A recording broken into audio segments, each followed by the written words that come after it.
Mr. President, the people of this state have repeatedly expressed their desire for a fair and independent redistricting process.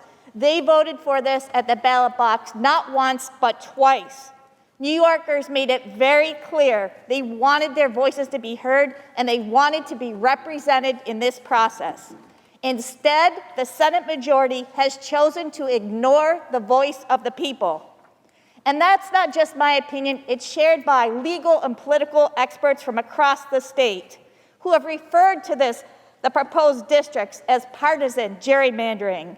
Michael Lee, senior counsel for the Democracy Program at the Brennan Center for Justice, was quoted in the New York Times saying it's a master class in how to draw an effective gerrymander.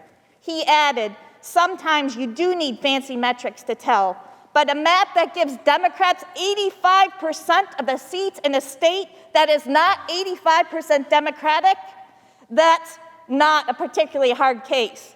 The majority members of this body have blatantly disregarded our state constitution and the will of the people of New York State. And to hear it stated over and over again, they're just trying to do the same thing the Republicans did 10 years ago is a blatant falsehood.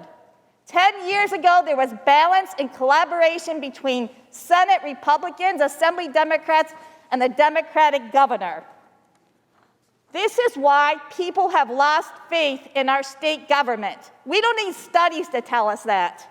However, a recent poll I'm sure many of you have seen that was put out by Unite New York, a bipartisan poll, found that more than 1/3 of New York voters are so frustrated, they're so fed up and frustrated that they're ready to move out of the state.